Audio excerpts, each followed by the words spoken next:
Hey, this is Ben from Two Guys Talking Crap. We're going to call it Dan. We have a special person, Nancy Pelosi. Poo-poo. Nancy, we can't call it Two Guys Talking Poo-poo. They don't like it.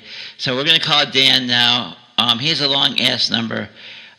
Two Guys Talking Crap. That's our new name. Enjoy. We're dialing Dan's number now. He has a long-ass number.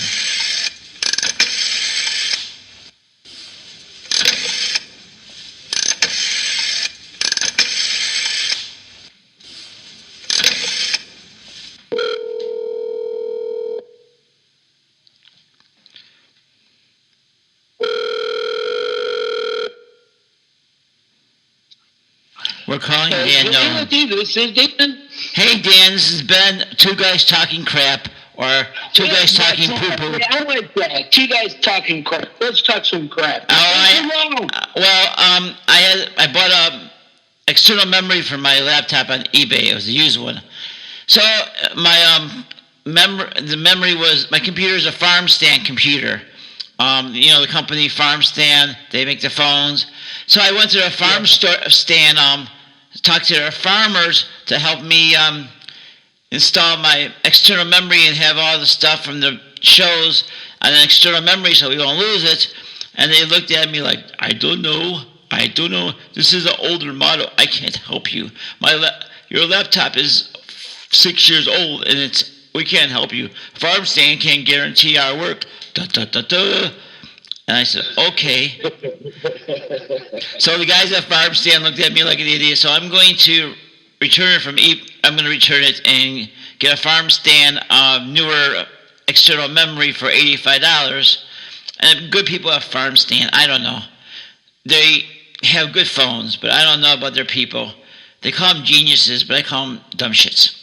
Farm Stand computers. Yeah, I heard. So how are you doing, my friend? Long time no talk. I've been good. I've been watching my work life kind of like, I feel like Nero and watching Rome burn. Oh, really? Hey, I think I called it when we're not even halfway through the game yet. But yeah, it's going to be interesting. It will teach the weak to become strong or the weak to go back to the bank and go work there. This is not for amateurs right now. Yeah, well, the market is crazy. I mean, I don't know. The mortgages are really high, I hear. I don't know. I mean, we just came out to the peaks. Yeah. We haven't seen these rates since like the 70s. So there are people walking this earth who have never seen a mortgage below 5%. Wow. Now that it's over 5%, it's a life-changing event when you combine the problems with inflation we're having. Yes. So it's a quandary. It was completely workable, but without the other external components, it's a mess. It is a mess. Hey, where I work now, there's a young boy, or he's a transgender. He's a female who's becoming a male, and he can't. I don't know what to call him. I call him by his name, Adam. I really don't consider him a male, but in a workload of what we have, it's really hard to do, carrying and lifting and doing other things like that. And I had a friend who became a woman, and he was a bouncer at a bar I used to hang out at, and he was a muscular guy, and you wouldn't mess with him because he was so big and ugly. And recently I ran into her. Do you call him, or if he was a him, do you still call him, or you call her now? That is my question. You ask how to be addressed. Yeah, okay, well, Well, I think the social correct way is which pronouns do you use? I think that's the phrase. I don't know. I don't know. He looks so feminine. You're coming from the heart. I'm trying to respect what you're doing here, but I have some questions that are really uncomfortable. Yeah. Ask them. I know. I seen that. Well, the kid I work with is a transgender kid. He's only 16. He's a senior. Jesus, if you don't know what you are when you're 16, and your parents are going through spending all that money for the operation to become a male from a female, I don't know. I don't know what the society needs to, and I don't know about teachers telling little kids that they're really a female and they're a boy. I mean, let them be kids. Well, that's a little different. Yeah. I mean, you're comparing apples to oranges. Yeah. Adult decisions versus maybe childhood influenced bad decisions. I get what you're saying. I think it is a bad idea to try and push the agenda to somebody so young, because I still think that that's something that the parents should be taking care of. I agree with you. You got any problem with what's going on with the schools? You can opt out and do it yourself, like we've always done. You have the talk, shut the door, you never go back. Yeah, honestly, we do have to be more open and honest than we grew up on. Yeah. But when you're open and honest, it's not an issue at that point.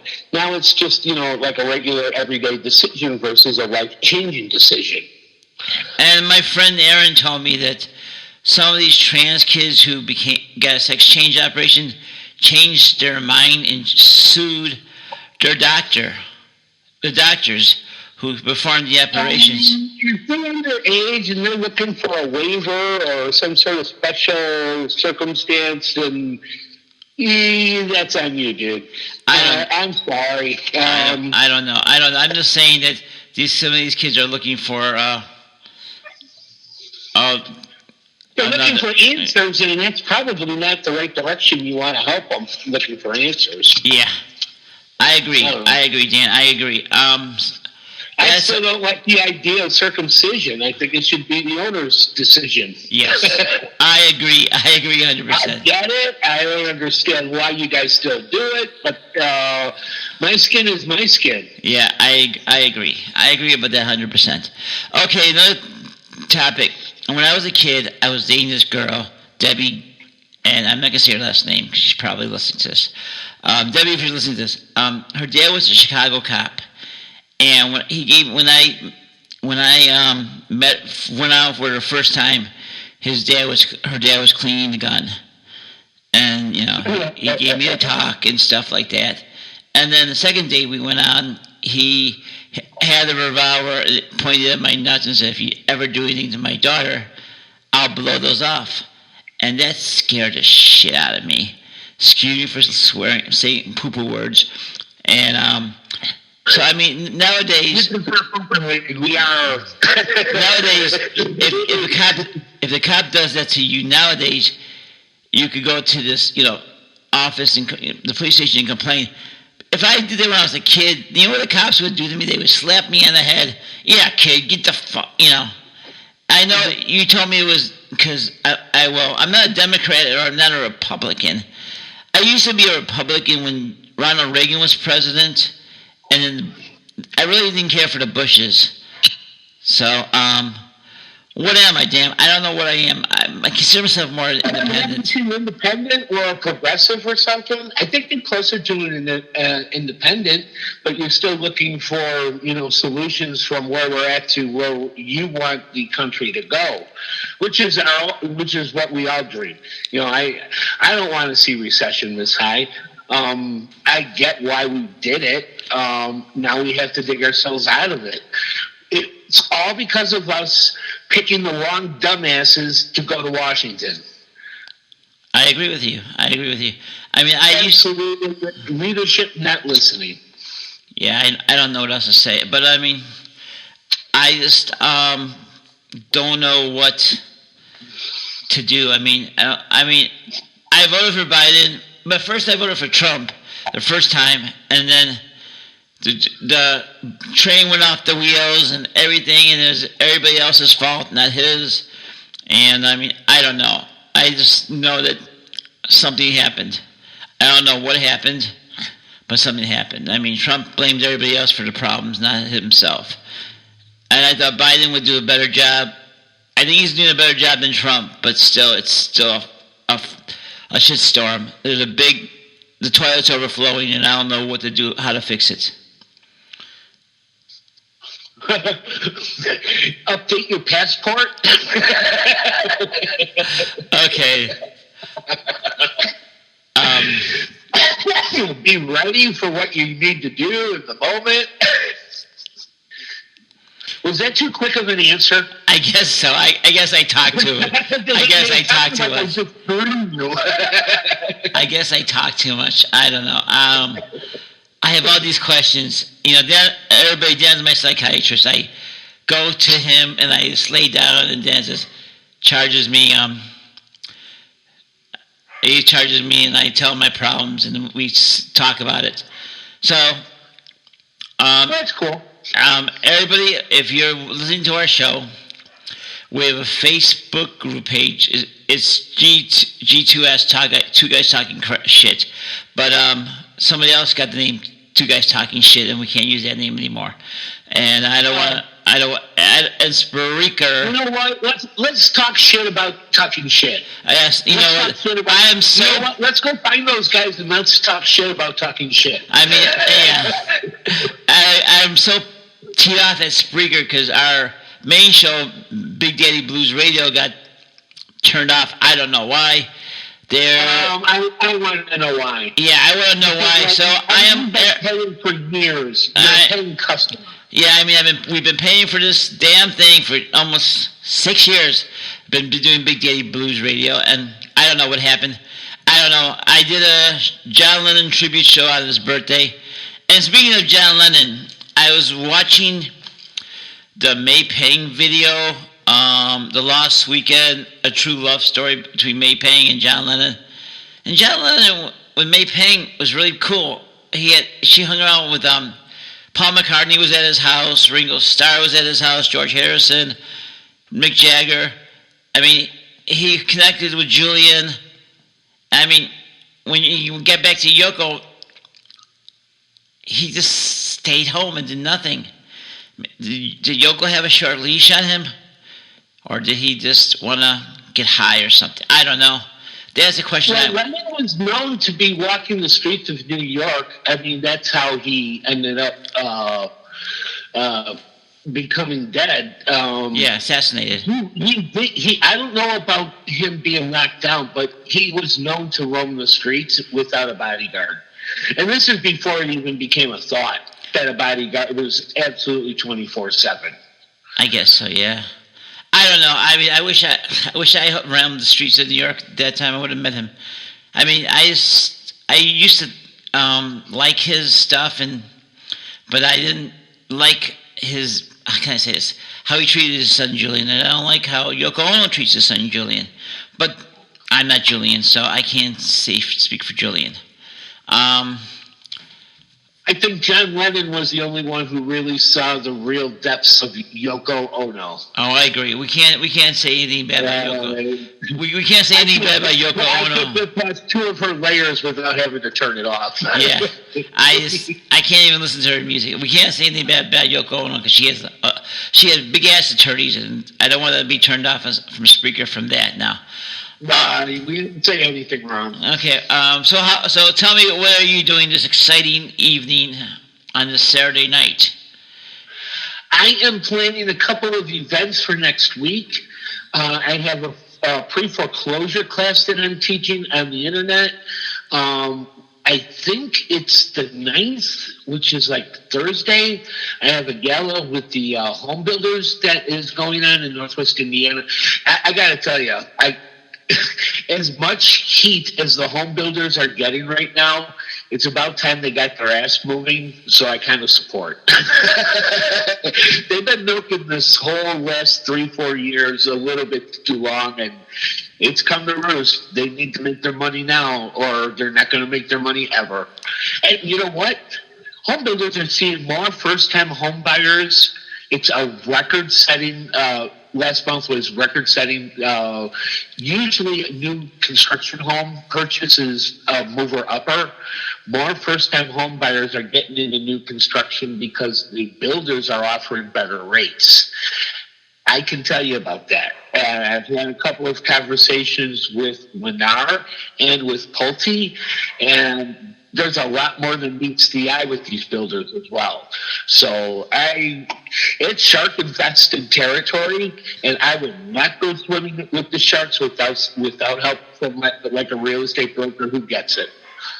Well, I'm glad. Dad's a broker of the stars of Illinois and Indiana. Are you in Wisconsin too, Dan? I know you're not in Wisconsin. No, I got friends in Wisconsin who I refer to. Okay. I am starting to branch out in northeast Indiana, and maybe next year I'll have my Michigan license, where it'll be Illinois, Indiana, and Michigan. Wow. Just all across the southern portion of the lake. Well, that'll be I good. tell you, that lake rocks. I don't care what you say. From any angle, that lake rocks. It does rock. I mean, I have a niece who's building a house. I don't know where, but she's building a house someplace, and she was telling me how the contractors are. And I mean, if you're not, it's so bad right now with what they're doing construction-wise. I would have somebody over there every day or every other day, or at least on Saturday, just check to see how many nails are going in the boards.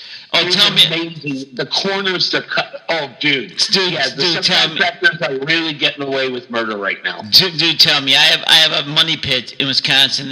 When I hire contractors, right? And I come in and I don't tell them I'm there. They're sitting down having coffee, and it's 3 o'clock or it's 2 o'clock. And they're like, "Oh, we're on break." And I see what I go. What's done? No, dry was put up. Yeah. I mean, yeah. You got to stay on them, and you got to use your size 12s, or the shit don't get done. Oh, I fired so many. I mean, and you know what? Yeah, we've been through this. The plumbers. Oh yeah, I had the Three Stooges plumbers, Mo and Curly. I mean, I love Curly, but I mean, they flooded my house. So they had to pay for new drywall. So I mean, Unreal. The Three Stooges plumbers. I don't know what else to tell you about, my friend. I don't know. It's an investment. You're going to hold on to it for a while. Hey, if you got a really good mortgage rate, you're not leaving it. That place is going to be in the family for a while. If you feel like selling it, you're probably going to get you put a ton of work into it. I don't know if you're ever going to get that back without it being an income property, which is what it was supposed to be. It was supposed to be. Well, upstairs is going to be converted to an income property. I think last I talked to my lovely wife, who brains don't work for her really. That's the nicest thing I say about my wife today. So. Change the subject since you. Yeah. As I can say. I mean. I didn't have a mortgage. I bought my house cash. Maybe that was a mistake, I think. Now I think in hindsight that was a mistake, buying it cash.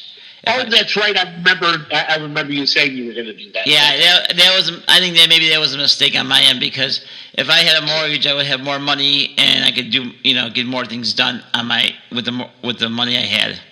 So I don't know. Well, I'm not going to tell you to get a home equity loan, because that's just going to drive you into the ground deeper. You've already created a money pit by having to switch gears, and that's not your fault.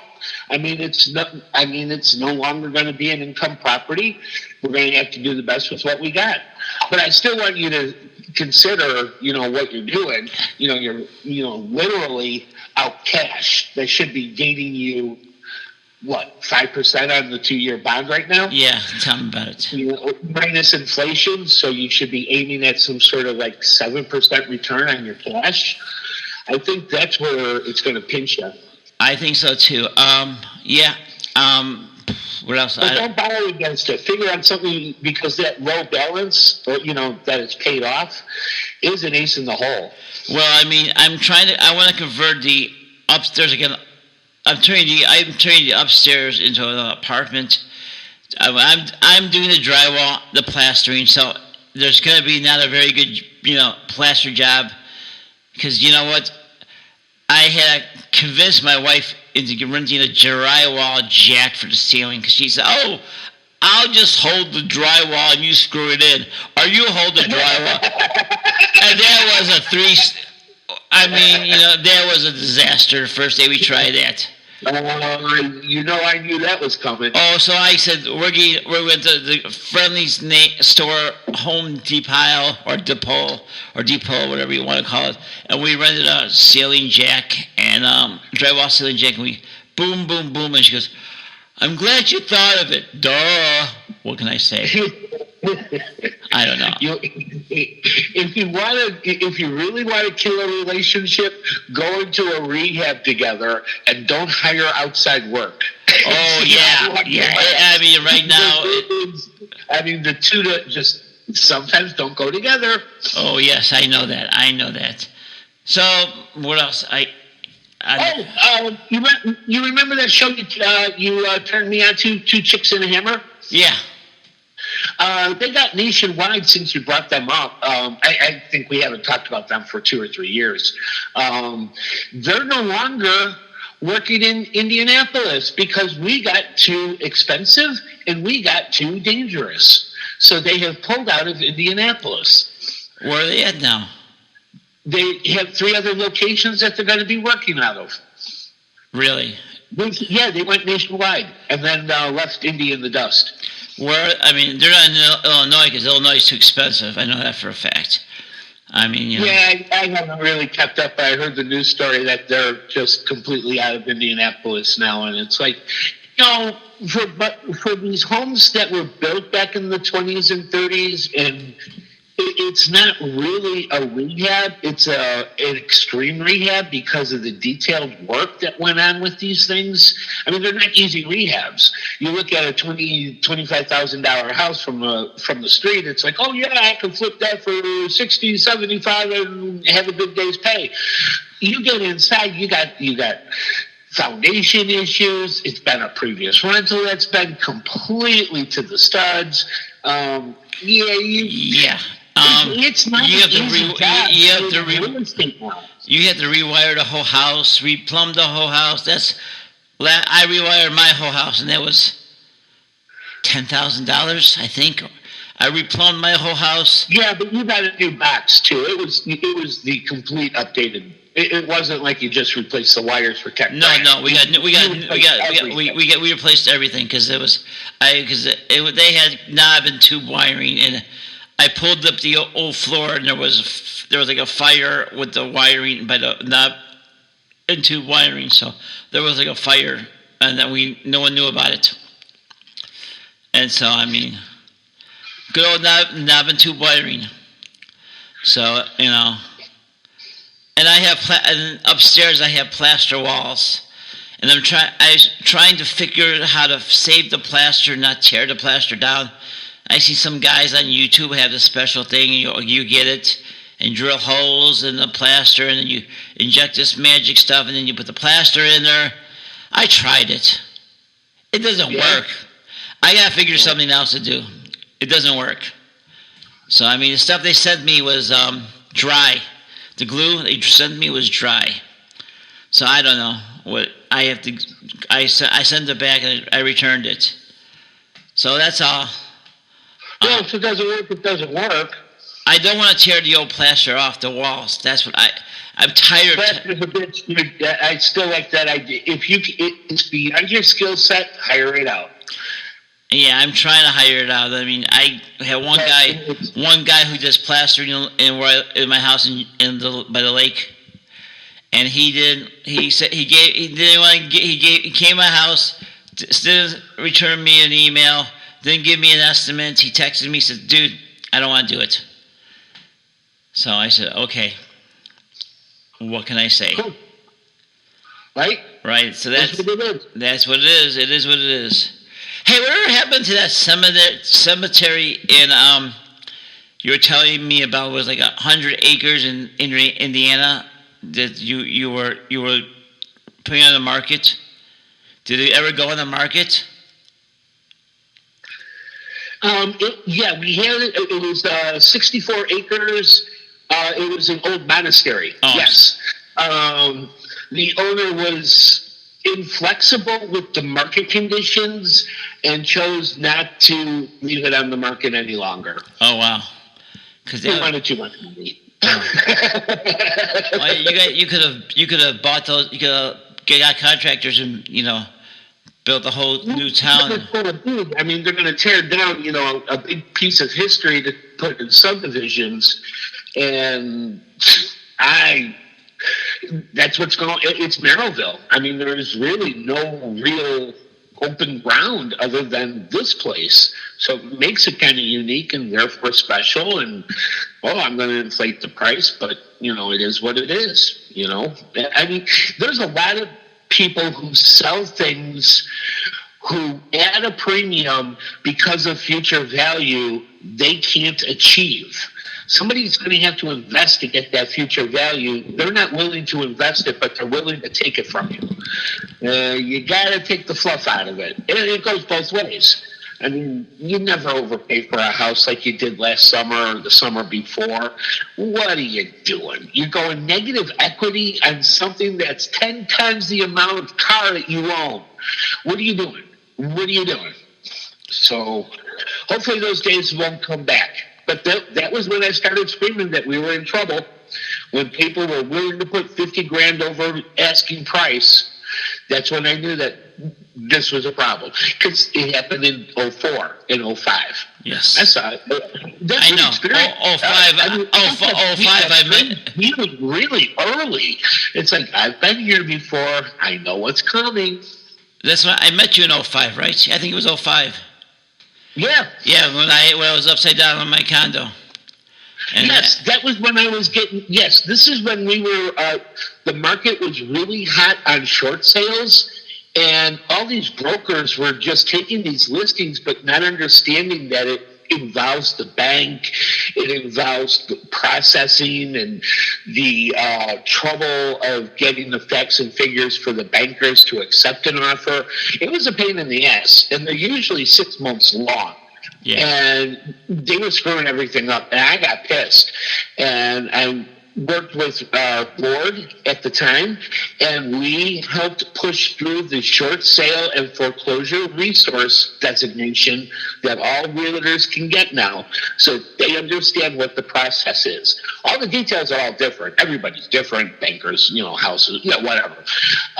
But the general timeline was never known when they were taking these, and they were killing these people, and I got fed up. But I come from short sales at a bank. I used to be a foreclosure manager. I know both sides of the bank. I know how to write a contract so they get through. Well, mine didn't get through, but it's okay. That was I see banker. That was 18 years, almost 20 years ago. 20 years ago, almost. Yeah, it was 20 years ago. What else we could talk about? Oh, yeah. You know what? It was. Because it was like right after I left the bank. Yeah, it was 20 years ago. I talked to the guy who hired me at the bank on September 11th, 2001. I ran into Roger Wells. And the guy who hired me, the guy who started all this. Oh, my God. Okay. He had a touch of COVID, so I wasn't able to spend a lot of time with him. But it was like we just picked up where we left off. That's pretty good then. That's pretty good. The owner of my shop, she's an attorney over in Illinois, and she also was one of the OGs back in the foreclosure days. And it's so nice to talk to people who actually have a fucking clue in their heads. It really is. A lot of people can't see the tea leaves. I don't mind teaching it. This is kind of like charts on the NASDAQ. I mean, if you know how to chart, you know how to stay out of deep water. Yeah, I agree with you on that. What else? I had my list of topics I wanted to talk to you about. I mean, I think the Democrats kind of ruin the society, and people, a lot of Republicans who are like me, became a Democrat and don't like it. I mean, we're talking about my friend's father who was a cop. If I complained to the police force, then they would slap me in the head. And now if I complained, they would have investigated, Debbie's dad and stuff, and he would have got in trouble. I mean, Let me ask you a question. Let's go back to how you started that conversation. The Democrats are ruling. Are you talking about Democratic elected officials? Or are you talking about people who staunchly back the Democratic Party? I'm talking about people. Okay, maybe not Democrats. I'm talking about people like. Okay, when I was a kid, and I did something wrong. I grew up in a small Italian neighborhood in the Austin area. It was a nice area. Everybody knew everybody. But if I did something wrong, my neighbor would say, "I'm going to tell your mother," and slap me in the head. Nowadays, if you do that, the parent will get pissed off at you and say, "Why did you hit my kid?" I mean, in my day, well, you do understand why. Yeah. They did overstep their bounds in the 70s, but it was an accepted practice. Yeah. So everybody didn't think it. It's like sticks and stones may break my bones. Yeah. Some kids never heard that ever in their lives and still pass through that generation. So, yeah, it's by experience and learning from each other. But, yeah, I didn't understand why somebody else could put their hands on me. I thought I was under the protection and supervision of my parents, and that's who I answered to. I only got smacked in the head once for climbing roofs, but my mom knew about it, and she said, "Don't lie to me, boy." And I never had to cross that bridge. Come to think of it, nobody ever really. Well, except for one girlfriend's father who had handcuffs. Move on. Okay, move on. I have a similar story. Yeah, that's a story for some other time. Put your children to bed. Dad's gonna tell you a story about handcuffs. That's really. I don't know. I mean, I'm just saying. Maybe I'm kind of not saying it right, but I mean. I don't know. I just think that the family and the neighbors knew everybody when I was growing up, and everybody knew everybody else, and everybody knew everybody's kid. I mean, I used to call my friend's father by his last name, and Mr. this, Mr. Matarisi, or Mr. Napoleon. I didn't ever call them Frank or Bob or Jay or Jimmy or whatever, because that was not I was told that their name was Mr. So until they told me different. Yeah. So I mean, and then I felt comfortable doing it. Oh yeah, I mean, my best friend's dad said, "You don't have to call me by my last name. You just call me Jay." And I said, "Okay, Jay," and that was it. I mean, I known the guy since I was a kid until he passed away about 7 years ago. So I mean, that's it. I miss my best friend. My best friend is... I've got a question for you while you're on that subject, because this is something that we never discussed. Thinking back through all the good times that you had in high school, was there one person who reemerges in those thoughts time after time?